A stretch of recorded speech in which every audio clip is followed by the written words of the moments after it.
আসলে সে অভিনবকে তার পোশাক দেখে বিচার করছিল। অন্য কোনো উপায় না দেখে অভিনব তার পকেট থেকে আকরামের ধারটি বের করে ম্যানেজারের দিকে বাড়িয়ে দিয়ে বলল, জানেন এই কার্ডটা কে দিয়েছে? কার্ডে লেখার নামটা পড়ুন, বুঝতে পারবেন কি সিদ্ধান্ত নেওয়া উচিত। ম্যানেজার কার্ডটা নিয়ে ভালো করে দেখল।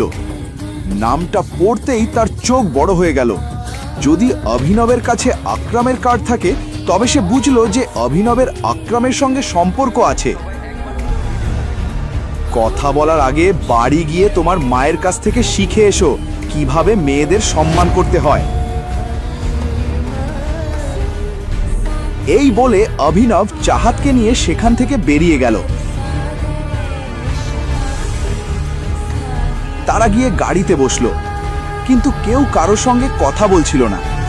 এত কিছু ঘটার পর অভিনব জানতে চাইছিল চাহাতের মনে কি চলছে, কিন্তু সে নিজে থেকে জিজ্ঞেস করতে চাইছিল না, যাতে চাহাত তার উপর সন্দেহ না করে। তুমি ঠিক আছো?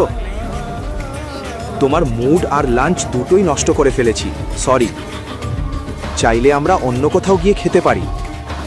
ওকে, আমি পুরো দিনই ফ্রি। এটা শুনে অভিনব গাড়ি ঘুরিয়ে আরেকটা হোটেলের দিকে নিয়ে গেল। কিছুক্ষণ পর সে হোটেলের সামনেই গাড়ি থামালো। অভিনব উপরের বোর্ডের দিকে তাকিয়ে চাহাতকে নিয়ে ভেতরে ঢুকল।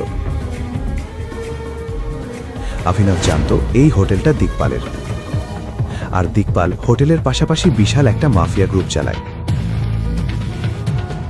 যেমন টাইগার নামটা মাফিয়া ওয়ার্ল্ডে বড় ছিল, ঠিক তেমনই দিকপালের নামও যথেষ্ট বড়। টাইগারের মতোই দিকপালেরও প্রচুর টাকা আর ব্যবসা ছিল। অনেকভাবে তারা একে অপরের শত্রু ছিল। অভিনবের মনে হচ্ছিল এখানে হয়তো তার সঙ্গে দিকপালের দেখা হয়ে যেতে পারে। তো তুমি ঠিক করেছো যে তুমি তোমার সম্পর্কে কিছুই বলবে না? কি ব্যাপারে? আসলে সে বুঝতে পারছিল কেন চাহাতের সন্দেহ বাড়ছে। আরে বলো না, এত কি বড় সিক্রেট আছে? কি কি জানতে চাও? আমি তোমাকেই জিজ্ঞেস করছি, তোমাকে নিয়েই তো জিজ্ঞেস করবো, তাই না? আমার বলার মতো কিছুই নেই। বলে অভিনব চারদিকে তাকাতে লাগলো চাহাতকে এড়ানোর জন্য। এই সময়ে দিকপাল বসের নাম শুধু গুড়গাঁওয়ে না, পুরো ভারতেই ছড়িয়ে আছে। টাইগার যখন থেকেই মার্কেট থেকে গায়েব, টাইগারের নামও গায়েব। তখনই তার চোখ পড়ল কয়েকজন লোকের ওপর, যারা নিজেদের মধ্যেই খুব সিরিয়াস আলোচনা করছিল। তারা টাইগারকে নিয়ে এমন ভাবে কথা বলছিল কেন সে বুঝতে পারল না। বলো অভিনব, তুমি কি আমার কাছে কিছু লুকাচ্ছ? না, কেন লুকাবো? টাইগার গায়েব হয়নি, টাইগার বেঁচে আছে এবং খুব শিগগিরই ফিরে আসবে। জনি, আমি বলেছিলাম এত খাস না, সামলাতে পারো না। কি সব আজে বাজে বলছো?